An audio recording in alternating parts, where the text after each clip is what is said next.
Olá, sejam bem-vindos ao Entre Mentes, nosso podcast de saúde mental contra o estigma. Eu sou o Luiz Fujita e hoje a gente vai falar sobre um distúrbio alimentar, mas ainda assim eu acho que muito do que a gente vai falar aqui é informação importante para a alimentação em geral, né? Nosso estilo de vida às vezes faz com que a gente se alimente cada vez de um jeito mais como se a gente estivesse respirando, né? A gente só vai lá e come e não pensa mais sobre isso, só executa uma tarefa, né? Algo assim. A nossa conversa sobre transtorno de compulsão alimentar, que também é chamado de TCA, né? Vai ser com a doutora Valesca Bassan, que é psicóloga especializada nesse transtorno, coordenadora do Ambulim, que é o Programa de Transtornos Alimentares do Instituto de Psiquiatria do HC da FMUSP, né? Uma referência em pesquisa e tratamento de distúrbios alimentares. Seja muito bem-vinda, doutora Valesca. Obrigada, Luiz. Obrigada pelo convite. É sempre um prazer falar desse assunto. Eu gostaria de propor aqui que a gente faça um programa que é mais parecido com os que a gente fazia no início do podcast, que era um quadro geral sobre um transtorno bem específico.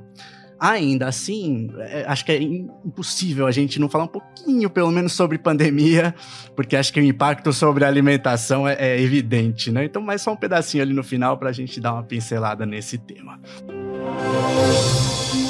Como eu falei na introdução, doutora Valesca, né, eu não sei se é uma impressão minha, né, ou isso você percebe também como especialista, mas eu tenho a impressão que se alimentar, talvez pelo nosso estilo de vida, pode ir se tornando uma coisa muito inconsciente, assim, a gente não pensa muito sobre, né, a gente tem fome, come o que for, minimamente tem alguma preocupação com coisas que a gente sabe que são muito não saudáveis, mas de qualquer forma parece uma atenção menor do que algo tão importante merecia, Sim. né?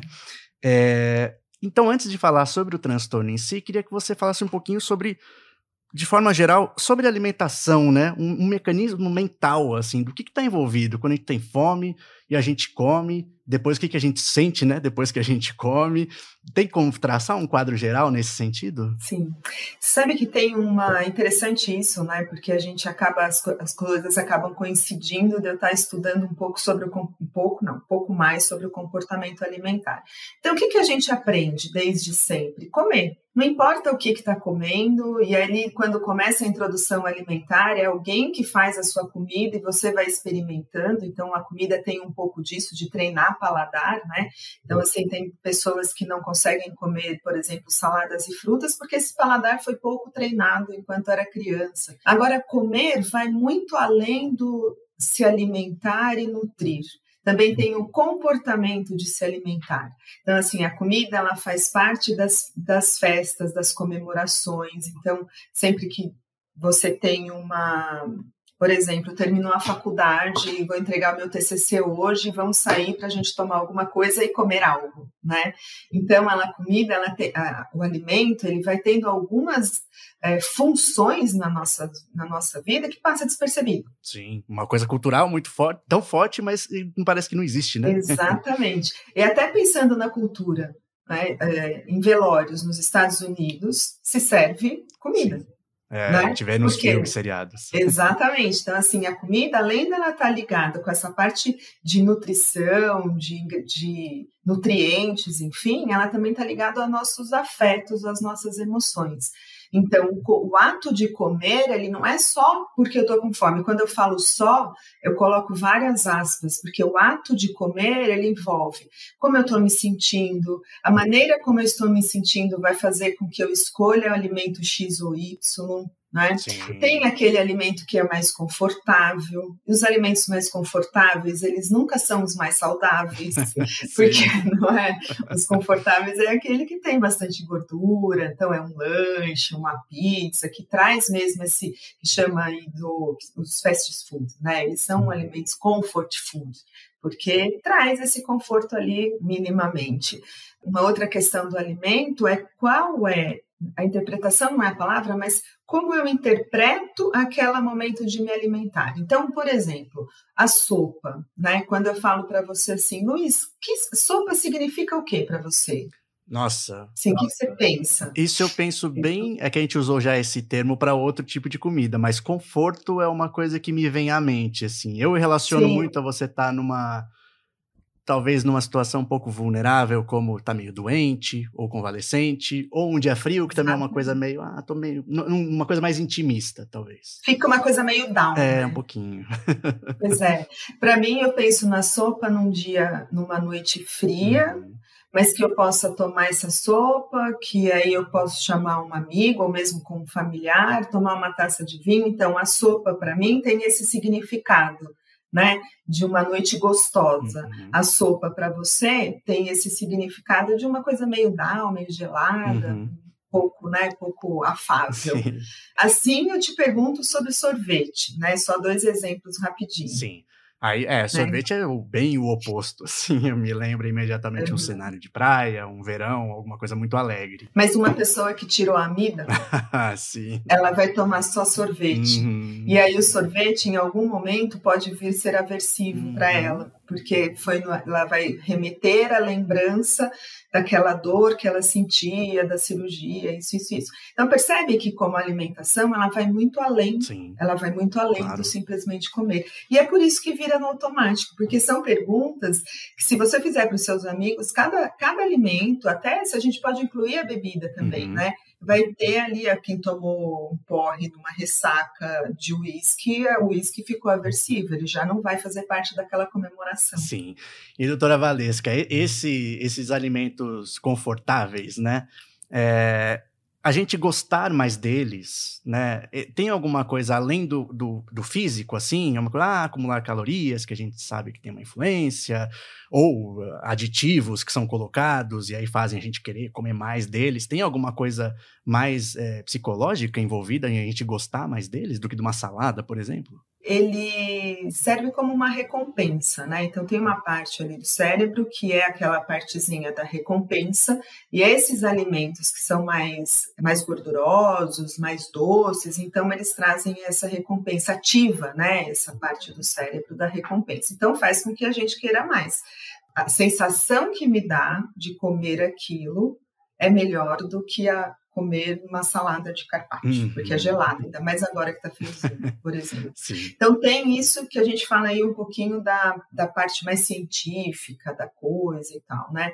Agora, se a gente falar da questão mais subjetiva, da parte da psicologia mesmo, o alimento também fica muito voltado em relação aos nossos afetos, né? Então, um exemplo, quando eu era criança, eu comia lá um frango com batatas que a minha avó fazia. Então, hoje eu faço, não fica igual, mas quando eu faço, eu me lembro e traz essa lembrança, que é uma lembrança boa, né? Daquele momento em que eu comia o frango com batata com a minha avó. Então, ao mesmo tempo que tem algum alimento que vai trazer um afeto que não é tão bom de sentir, que a gente chama de emoção negativa. Né? Então, tem aí, sei lá, um momento que você recebe uma notícia triste, você está comendo algo e aquilo, quando você comer de novo, vai te lembrar daquele momento triste, daquela notícia ruim. Então, comida e emoção, elas estão extremamente ligadas. Aí já entrando, acho que a gente tem um gancho para entrar no transtorno de compulsão alimentar, né? Queria que você desse um quadro geral sobre esse transtorno e, enquanto eu pesquisava, eu encontrei um terminho a mais, que é transtorno de compulsão alimentar periódica. Aí, junto dessa explicação, queria que você dissesse se é a mesma coisa, é só um detalhamento, ou se são coisas diferentes. É a mesma coisa. Periódico era o transtorno de compulsão alimentar periódica, era o nome do transtorno antes de 2013, porque 2013 saiu o DSM-5, que é o novo manual, né, da Psiquiatria Internacional de Psiquiatria, então tiraram o periódico e ficou só o transtorno de compulsão alimentar. Então, o que é, né, o transtorno de compulsão alimentar? Quais são os critérios para se encaixar nesse transtorno? Comer uma quantidade de comida, de alimento, maior do que uma outra pessoa comeria na mesma situação num prazo determinado de tempo. Então, eu parei agora aqui, né, que a gente acabou de conversar, eu vou lá na geladeira, eu vou pegar uma quantidade, e aí quando eu falo quantidade, pensa em quantidade mesmo, assim, se a gente falar em calorias, em 3.000 calorias, 5.000 calorias, né? Tem gente que, num episódio de compulsão, eles são capazes de comer 10.000 calorias. Nossa, a referência então, atualmente é o quê? Uns 2,5 hoje em dia? Olha, vamos pensar que um lanche do McDonald's, 2 daqueles lanches do maior deles lá, que é o Big Taste. Ah, o Big Taste. Se você comer 2 completo, deu 3.000 calorias. Nossa Senhora, tá. Né? Então, é mais ou menos isso. Assim, eu, por exemplo, não como 2 completos. Sim. A gente pode pensar que uma pessoa que comeu 2 completos num determinado de meia hora, né, determinado tempo de meia hora, aquilo pode ter sido um episódio compulsivo. Certo. Né? Então, essa é uma característica. Outra característica é comer escondido. Então, com medo de passar dos limites em público, a pessoa se esconde para comer, ou esconde a comida para comer no momento em que ela estiver sozinha. Depois desses episódios de compulsão, vem um sentimento, e isso é muito importante para a gente diferenciar o exagero da compulsão. Exagero, a pessoa vai ficar se sentindo mal, poxa, comi muito, sei lá, aquela feijoada caiu mal e tal, esse exagero. Nesses episódios compulsivos, após comer, a pessoa sente muita culpa. Talvez ela não consiga nomear como culpa, mas ela fica com uma sensação de fracasso, de descontrole. Puxa, não sirvo nem para controlar o que eu como, né? Tá vendo? Eu passei dos limites de novo. Então, fica assim, remoendo o pensamento de que ela é fracassada por não estar conseguindo se controlar. Sim. Eu acho que esses 3, eles são os mais importantes, que as pessoas precisam ficar bem atentas, porque os outros aí já vai entrando em pormenores, sabe? Então, que é o comer escondido, me sinto culpado. Acho que esses daí é o que mais é presente, que é critério para todos os casos. E quem tem esse transtorno, geralmente, logo começa a se perceber? Assim, desde criança a pessoa tem esse comportamento? A pessoa pode começar a se perceber, não é desde criança. Ela pode ser que crianças também desenvolvem transtorno de compulsão alimentar, adolescentes e tal.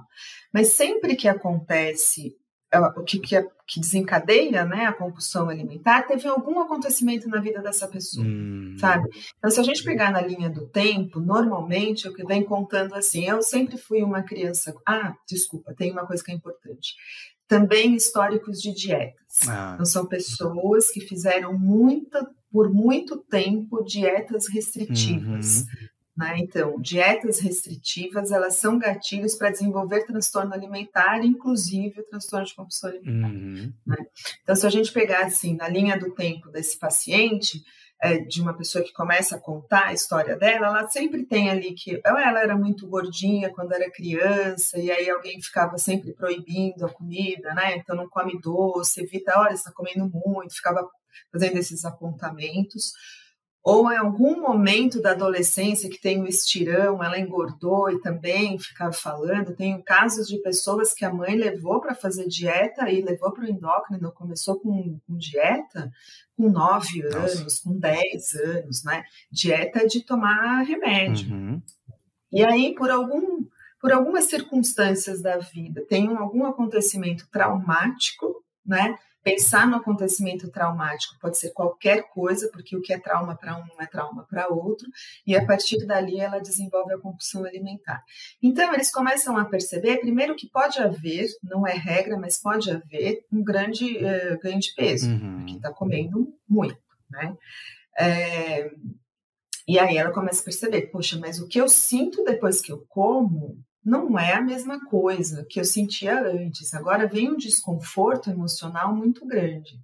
E isso vai chamando a atenção até o ponto delas falarem, eu quero que a comida seja algo normal, que eu comece a pensar que eu levantei, eu tenho que tomar café da manhã, não que eu vá dormir depois do jantar já pensando no que eu vou comer no dia seguinte.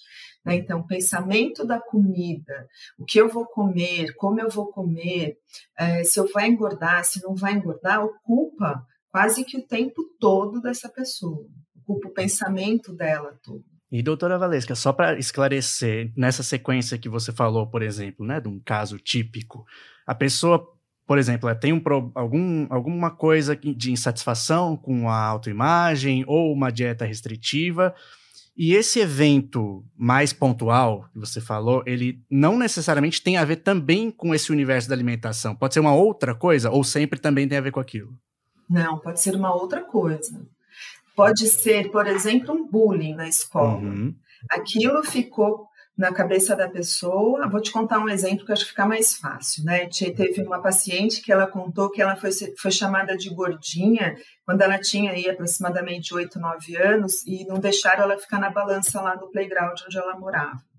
Aquilo ficou na cabeça dela desde essa época, porque ela tinha que emagrecer, porque senão ela ia quebrar todas as balanças, enfim. Quando ela estava já mais velha, ela sofreu um aborto espontâneo. E aí, esse aborto espontâneo foi o start para ela desencadear. Mas, à medida que desencadeou esse excesso, né, essas ruminações de pensamentos em relação a corpo, comida, tenho que emagrecer, nananã, já traz aquela ideia também do bullying, percebe? Uhum. Então, o bullying foi um trauma primeiro e depois teve o trauma segundo, que foi a perda do bebê. E assim, toda a linha do tempo, que é importante ter essa linha do tempo do paciente, a gente vai encontrando esses acontecimentos. E aí, doutora Valesca, além da culpa, qual que é o impacto, né, da pessoa que tem um transtorno desse? O que ela sofre, a gente pode dizer, para dar uma ideia, para que não é bolinho, né? Não é qualquer coisa. Não é qualquer coisa. Primeiro que ela pode começar a ficar muito reclusa, então se afastar de amigos. Vamos pensar que a gente não está na pandemia, sim, né? Sim. A gente está num momento normal. Ganho de peso. Aí o ganho de peso, ele já entra, aí a gente já vai entrando numa outra esfera que pode estar ali no sobrepeso, na obesidade, obesidade grau 1, e aí a gente sabe como que é a gordofobia, a aceitação. Então, assim, estar fora do padrão é estar gordo. Sim. Então, é um sofrimento muito grande. Agora, o que mais pega para eles é esse pensamento, sabe? Essa falta de controle. Porque é diferente para nós, por exemplo, eu não tenho, você não tem transtorno alimentar. Então, agora, a gente terminando aqui, vai pensar no que vai tomar de um lanche da tarde. Para essas pessoas, pensar no lanche da tarde eu não vou comer um pedaço de bolo. A hora que eu for comer, eu não vou dar conta desse pedaço, eu vou querer outro. E aí ela pega o pão de queijo. Então, fica nessa ansiedade o tempo todo de chegar perto da comida e não dar conta de parar de comer. E é comum aí esses pacientes se enquadrarem em outros diagnósticos? Ou esse diagnóstico em si já engloba essa ansiedade e não fica só nesse quadro mesmo? Pode ser só essa ansiedade, que não é uma ansiedade patológica, né, que eu falei agora, mas sim, é bem comum ter depressão, ter ansiedade, transtorno de personalidade, é muito comum. Né, de ter o transtorno alimentar, a gente está falando da compulsão, mas podia ser qualquer um outro, e como comorbidade, né, doenças que acompanham algumas outros transtornos psiquiátricos. E entre eles, né, o transtorno de compulsão se relaciona de alguma forma com anorexia e bulimia, que acho que são os mais conhecidos, ou não? Não se relaciona. Ele faz...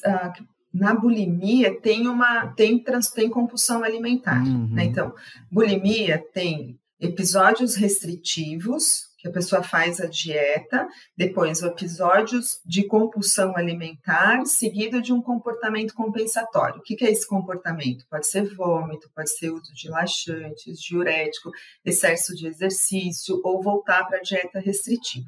Né? Na compulsão alimentar, esses comportamentos compensatórios não existem. Então, eles ficam ali parecidos na hora do diagnóstico, mas é que na bulimia vai aparecer rapidinho a pessoa falando que está fazendo alguma outra coisa. E aí, qual que é o tratamento em geral que se indica? O tratamento é psicológico, psiquiátrico e nutricional. E é importante que esses tratamentos sejam feitos por profissionais que tenham essa especialização nessa área, né? Porque a gente tem pesquisas que saíram que dizem tratar transtorno alimentar por não especialistas é melhor não tratar. Aí não especialista, você diz subespecialistas, ou assim, uma especialidade fora. É que não tem essa especialidade, né? Que não tem esse conhecimento dos transtornos alimentares, porque tem muitas especificidades. Não é só comer ou só parar de comer, né? Tem bastante especificidades, então é importante que os 3 profissionais sejam da área. O nutricionista que seja, de alguma forma, mais entendido ali nessa... Nutricionista que seja voltado, principalmente, eu acho, viu? Principalmente nutricionista que seja voltado para transtornos alimentares. E o que chega a ser pior do que não tratar? Pior porque, por exemplo, a gente não pode falar para um obeso, uma pessoa que está perdendo peso, quer perder peso, que ela vai fazer dieta restritiva. Como é que perde peso? Comer menos. né? Dieta restritiva. Dieta restritiva é gatilho para compulsão alimentar. Né?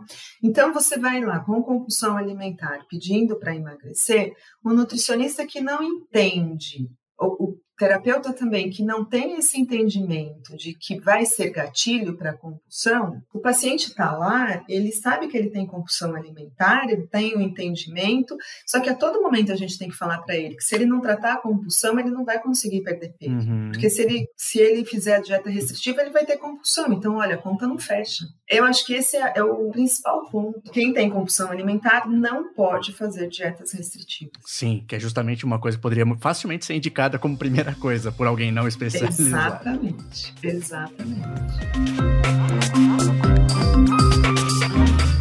E aí, doutora Valesca, os pacientes em geral, eles têm alguma resistência a aceitar um diagnóstico ou não? Em geral, as pessoas aceitam bem e começam um tratamento. Fica com um pouco de resistência, porque o transtorno é um transtorno psiquiátrico.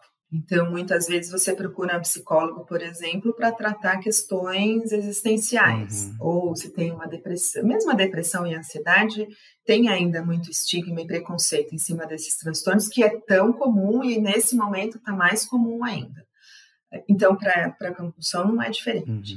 Então, primeiro momento o trabalho que eu faço e que normalmente os psicólogos fazem é de psicoeducativo. Então, contar do transtorno, que existe tratamento, como é que funciona, né? Para os pacientes, eles se identificando com sintomas, falar, puxa, é verdade, eu sinto tudo isso, eu fui fazer uma dieta e não deu certo. Essas dietas costumam dar certo uma semana. Sim. Já na semana seguinte, eles perdem o controle. Então, não é de fácil aceitação, não. Agora, quando o sofrimento é muito grande, que já está há muito tempo, né, nessa situação, aí sim, aí eles ficam um pouco mais simples. Porque, por exemplo, eu atendi um tempo atrás uma personal que ela tinha compulsão alimentar, mas ela não tinha sobrepeso. Não era bulimia, mas ela tinha compulsão sem bulimia. Só que tanto tempo fazendo exercício, ela tinha um corpo bom. Sim. Ela só não era toda torneada, como normalmente, né, esses profissionais são e tal. Mas ela tinha um sofrimento muito grande por não conseguir parar. E qual que era o sofrimento dela? Ela queria fazer aquelas dietas para ganhar músculo, só que cada vez que ela se engajava em fazer essa dieta, ela tinha compulsão por bisnaguinha, por leite com chocolate, por aí vai.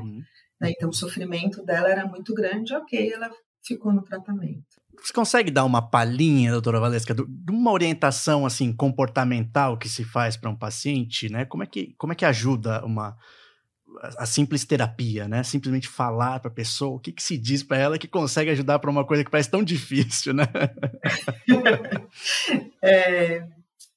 Puxa, uma palhinha assim, vamos pensar aqui. Bom, primeiro que a gente vai conscientizar a pessoa que ela tem isso. Acho que a conscientização e informação já diminui a angústia. Acho que é o primeiro ponto. Tem várias técnicas, né? Porque tem alguns pensamentos automáticos, por exemplo, do tudo ou nada. O que é isso? Pensamento dicotômico. Ou eu faço a dieta mega restritiva, que eu começo lá, eu nem sei te dizer uma dieta restritiva, assim, mas sei lá, um ovo mexido de manhã com chá, aí à tarde no almoço um filezinho de frango com uma saladinha, que dá fome só de pensar, né, que você comeu isso. Não é verdade? É igual não tratar, melhor nem comer, porque acho que vou ficar com mais fome do que se não comesse nada. Não é? E aí, à noite, de novo, eu vou comer o que eu teve no almoço. Bom, mas se que no meio do caminho ela comeu um macarrão, aí ela já não sirvo para nada mesmo, chutou o pau da barraca, entra a compulsão alimentar, tem um episódio e aí é o tudo ou nada, né? Então, eu vou comer tudo que tem na geladeira. Então, esse tipo de pensamento ele vai aparecendo em outras situações da vida da pessoa. Porque ou eu faço o melhor relatório para entregar para o meu chefe, ou então eu não vou fazer nada. Fica procrastinando. Aí larga a mão. E uma das técnicas, exatamente. Uma das coisas é isso. Não, calma, você estava comendo bem e aí não é uma dieta restritiva que os nutricionistas passam, é aquilo que você gosta de comer. Então, você gosta de comer pão, manteiga e café com leite de manhã? Você comeu pão, manteiga e café com leite de manhã. Ah, não comeu isso, comeu um pão de queijo a mais, não tem problema. Na hora do almoço você volta. Então, isso é uma técnica que, enquanto psicóloga, eu vou auxiliando o nutricionista para que a pessoa consiga cumprir essas tarefas que vão vindo muito, muito devagar, né? Uma coisa por vez, né? O nutricionista não vai passar um plano alimentar do dia, vai começar primeiro com um café e assim vai. A outra coisa que é uma palhinha é que assim, a gente não conhece as nossas emoções. A gente, eu diria que assim, quase todo mundo não consegue dar nome para as emoções. Sente, mas não consegue dar nome. Na compulsão alimentar, existem os gatilhos emocionais. Então, uma das tarefas nossa, enquanto psicólogo, é de identificar e nomear a emoção. Porque em algum momento, vamos pensar naquela paciente que perdeu o bebê, em algum momento a comida entrou ali naquele momento da perda e tal, e confortou. Ela comeu, sentiu aquele conforto, mas não fez essa associação, entrou no automático. Quando ela sentir algo parecido, que a gente pode pensar na tristeza, então naquele momento ela estava muito triste, comeu algo, confortou, então sempre ela falou, pô, quando eu sinto isso aqui que eu não sei muito bem o que é, se eu como, eu fico bem. E aí eu como e fico bem, e também, né, com várias aspas, e aí quando a gente consegue conversar com ela, quando eu consegui conversar com ela, que ela identificou, olha, foi muita tristeza, muita culpa, por que eu não consegui manter a gestação, e por aí vai, nomeando já deixa de fazer sentido, eu não preciso anestesiar essa dor. Sim, né? sim. Porque, assim, é comum, é esperado que você fique triste porque você perdeu seu filho. Sim, claro. Sim. Só que todo esse pensamento se desenvolve não necessariamente não necessariamente não, acho que muitas vezes com nenhuma consciência, né? De que se foi agregando um monte de coisa naquele momento, né? Exatamente. Porque quando você recebe, assim, pensar num momento como esse que a gente está passando, né? A gente recebe uma notícia e aí, acho que a grande maioria das pessoas já recebeu uma notícia de um amigo, de um colega que está com Covid, né? E, o fulano está com Covid e já está na UTI. Quando você recebe, já está na UTI. Não vem uma enxurrada de emoção, você não sabe o que tem aqui. Seu corpo, você sente coisas no corpo, na garganta, dá um nó na garganta, dá um frio na barriga, você não sente. Aí você precisa parar depois de um tempo e falar, poxa, eu fiquei com medo, eu fiquei preocupado, eu fiquei triste, porque não é é tudo junto. Sim. Né? O que faz com esses pacientes? Vamos desmembrar tudo isso e vamos nomear tudo isso. Agora, você imagina uma pessoa que passou por diversas dificuldades, né? Porque eles passaram, paciente com transtorno de compulsão alimentar tem uma história complicada, e aí aprendeu que a comida é uma anestesia. Então, eu estou sentindo aquilo, eu como anestesia, não vai conseguir nomear.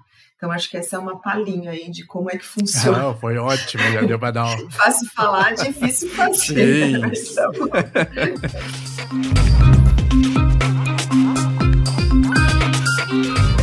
E entrando justamente como você puxou, doutora Valesca, nesse contexto que a gente vive agora de pandemia, né? Já encaminhando aqui para o final, você notou alguma mudança, né? Tanto assim de pacientes com esse diagnóstico, quanto de pessoas que chegam pela primeira vez após o início desse cenário de pandemia que a gente vem vivendo? Muito, muito. Eu vou só falar um pouquinho de comer emocional, só para explicar, até para entrar nesse contexto da pandemia.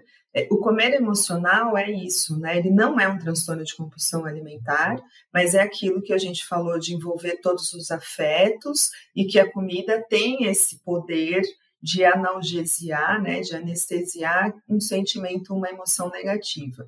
Então, na pandemia, acho que vocês já devem ter ouvido falar e de conhecer pessoas que estão comendo mais, né? Sim. Porque tem esse momento, é um momento difícil, a gente está sentindo uma ebulição de sentimentos e de emoções.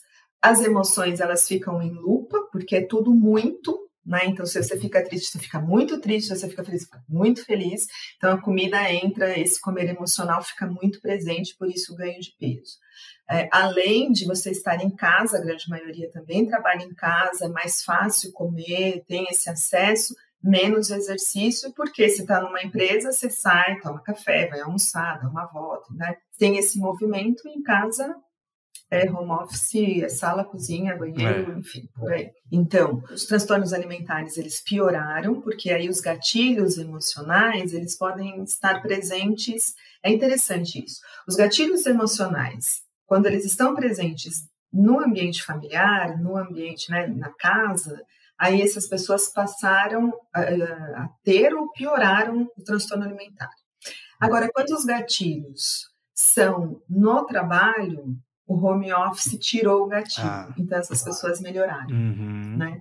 Mas de um olhar geral, de uma maneira geral, aumentou. E de alguma forma aumentou a quantidade de pessoas que chegam ao consultório? Aumentou. Não só por conta de transtorno alimentar, né? Mas aumentou muito em geral. Acho que todo mundo aí da área da saúde mental tem bastante demanda. Aquela palhinha que você falou, acho que foi muito importante, eu acho, né? Porque é o tipo de pensamento que ajuda mesmo pessoas que estão com essa questão que surgiu agora, digamos, só por conta desse contexto, a alimentação mudou, mas a mesma coisa dessa consciência ou de identificar emoções já pode ajudar até de uma forma leiga, digamos, um pouquinho de consciência talvez me ajude, né? Já ajude. Entender que a gente não come só pela fome, que a gente come também pela emoção, eu acho que já ajuda.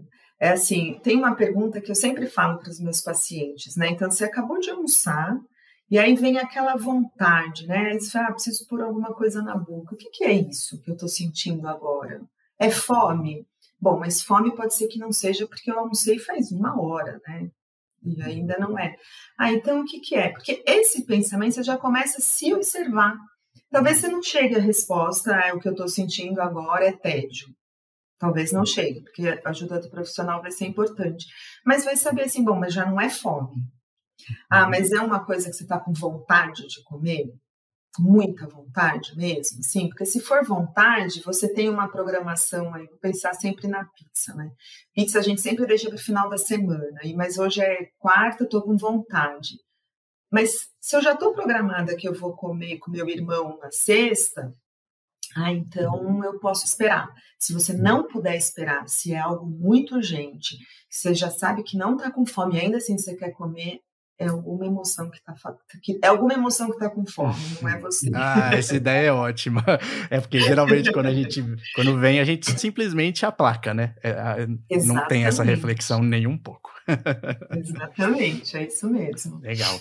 Doutora Valesca, tem algum recado que você queira deixar? Em geral, eu deixo um espaço, modestamente falando, né? A gente atinge um tanto de pessoas e às vezes os especialistas não têm a possibilidade de falar, uma coisa que eu posso falar aqui ajudaria tanta gente, todo mundo que chega aqui tem alguma coisa que, se souber disso, já ajuda para o tratamento, alguma coisa nesse sentido, ou o que você quiser, né? Eu estou dando esse direcionamento, mas fica à vontade.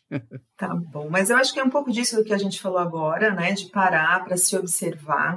Esse momento de pandemia é um momento que, como eu disse, está tudo à flor da pele e tudo muito no automático, porque até parar para pensar acabou sendo muito difícil, porque é tudo junto, né? O home office é junto com o trabalho, que é junto com a família, que é junto com... Enfim. Então, assim, parar, observar, será que eu estou comendo...